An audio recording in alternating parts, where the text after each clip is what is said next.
there is also a monetary benefit to restoring a property. We get top dollar for renovations.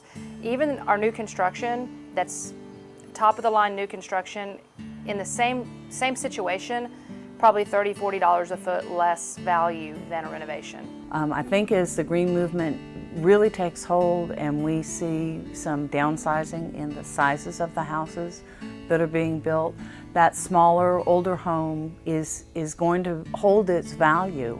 I know its construction methods are much better than what is currently being built. All your effort in preserving what otherwise might have been a tear down, for instance, which certainly my house was, pays off.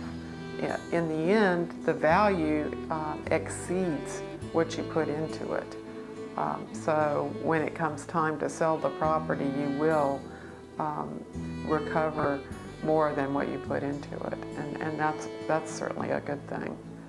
Although I don't have any intention of selling either one of my properties. I love them too much.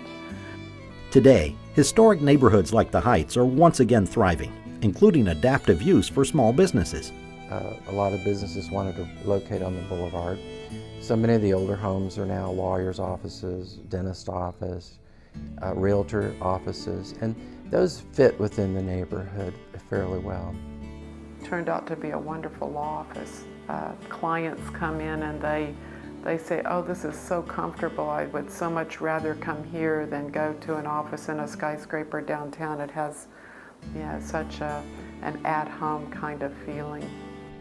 The City Preservation Office has seen an increase in business. But we've really seen a real increase in the number of districts and the number of landmark applications that we've received in the last 3 or 4 years. There's just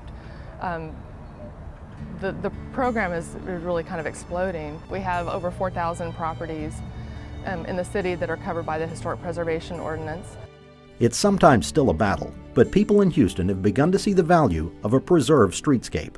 Having that district designation gives a certain amount of predictability to what happens around you. When you're driving down the street in the historic district of Houston, you would like to see a great deal of conformity, and it really throws the neighborhood off when you're driving down and you go through the 12 historic homes and then all of a sudden there's this modern structure. Some iconic buildings are still not city landmarks either. Just because a building is a significant landmark does not mean that it has a city historic designation.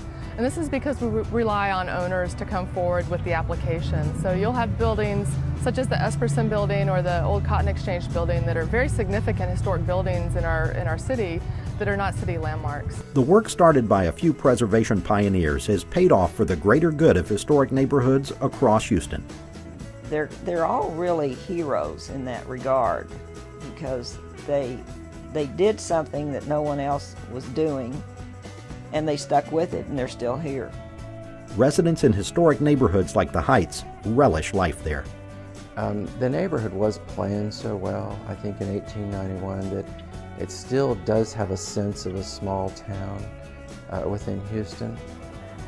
I've lived here now since 1980. I've had my office on Heights Boulevard since 1985, and I feel like I know lots of people in this neighborhood. It's a place where people sit out on their front porch like they did many years ago. I think it's our architecture that allows us to retain the old-time feel, because I moved into this neighborhood 20 years ago, and the 20 years that I've been here, our traffic has probably, tenfolded.